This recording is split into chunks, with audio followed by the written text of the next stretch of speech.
Bonjour à tous, nous poursuivons avec la quatrième Mishnah du sixième Pérec, le Nishmat Raphaël Yaakov Ben Peretz Laurent. La Mishnah nous enseigne ici Shachat Me'achayot Bimkom Echad, quelqu'un qui a égorgé 100 bêtes sauvages dans un même endroit. 100 bêtes sauvages, on doit bien sûr pour une bête sauvage recouvrir le sang.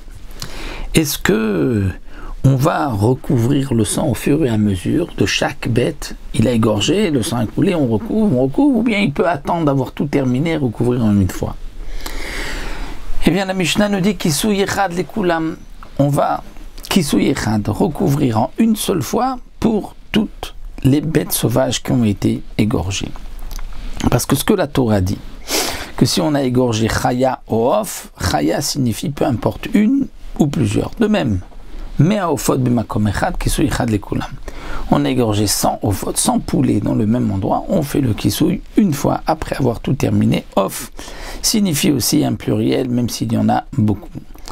D'ailleurs, les Farshim nous disent qu'on apprend, comme c'est marqué dans la Gemara, donc on apprend de Yaakov Avinu, Vayili Shor Vachamor, il avait dit à Esav, j'ai Shor Vachamor. Bien sûr qu'il avait beaucoup de Shor, beaucoup de Chamor, il n'avait pas qu'un seul, et pourtant il a utilisé un singulier. Malgré tout, donc, on peut dire que Shor Vechamor, cela signifie un pluriel, donc aussi ici, Chaya Oof, c'est un pluriel. Donc sans Chayot ou sans Ofot, tu peux tout terminer, ensuite recouvrir en une fois le sang. Mais, Chaya Ve'of Bimkom Echad.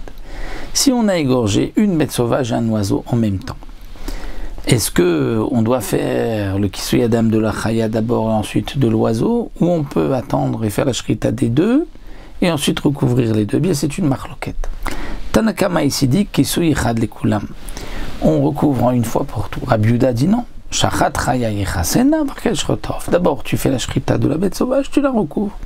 Et ensuite, tu vas faire la Shrita de l'oiseau et tu vas recouvrir. Parce que tant que tu n'as pas recouvert le sang de la Chaya, tu n'as pas terminé la Shrita de la Chaya. Donc, tu ne peux pas t'interrompre et aller faire la Shrita de l'oiseau.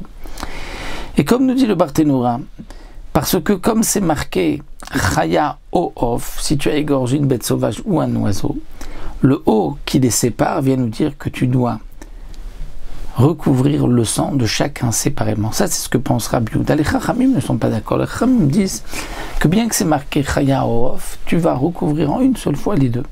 Alors pourquoi la Torah a marqué o Off? Eh bien, nous rapporte le Barthénoura, parce que sinon les Chachamim auraient dit, si c'était marqué Chaya Ve'of et pas Chaya O-Off, ou j'aurais pu dire que quand est-ce que tu dois recouvrir le sang, que si tu fais la Shrita des deux, peut-être que la Torah existe, si tu fais la Shrita d'une bête sauvage et d'un oiseau, les deux, c'est là que tu vas recouvrir le sang. Mais si tu fais un des deux, peut-être que tu ne recouvres pas le sang. Donc la Torah vient dire non, pour te dire ou l'un ou l'autre, tu recouvres. Mais ça ne veut pas dire que tu ne peux pas recouvrir le sang des deux en même temps. Maintenant, le Barthénoura nous dit, bien sûr, que pour la bracha, on ne fait qu'une seule bracha. La Mishnah continue, Shachat Velokissa, quelqu'un a fait la Shrita, il n'a pas recouvert le sang de cette bête sauvage ou de cet oiseau. Chayav Vera ou Acher, et un autre, quelqu'un qui était de passage l'a vu, Chayav Lechasot, il a une obligation de recouvrir. C'est-à-dire que l'obligation de recouvrir n'est pas obligatoirement pour celui qui a fait la Shrita. C'est marqué, va Omer les Bnei Israël, c'est-à-dire ceci, et Omer les Bnei Israël, et même pour tous les Bnei Israël. Mais attention, si le Shochet vient faire une Shrita d'un oiseau, la mitzvah du Kisui Adam lui appartient. On ne peut pas venir se dépêcher avant lui et recouvrir le sang s'il n'est pas d'accord. La Gemara rapporte de quelqu'un qui avait donc fait la Shrita et un autre était venu et avait fait la mitzvah Kisui Adam. Rabban Gamliel a imposé à payer au Shochet 10 dinars de zahav d'or parce qu'il lui avait volé la mitzvah. Donc celui qui a recouvert a dû payer au Shochet. Donc ici on parle quand le Shochet est parti, il n'a pas recouvert, un autre le voit, il doit recouvrir. Kisa ovene de gala, si le Shochet a recouvert, mais ensuite le vent a découvert le sang, patour milechasot, on est dispensé de recouvrir. C'est-à-dire que la mitzvah de la Torah est de recouvrir une fois le sang. Pas que le sang soit recouvert tout le temps. Mais dans le cas, qui saouarouar, chayav lechasot, si le vent a recouvert le sang avant que l'on ait accompli la mitzvah, et qu'ensuite le vent a encore une fois découvert le sang, là on a la mitzvah de recouvrir le sang.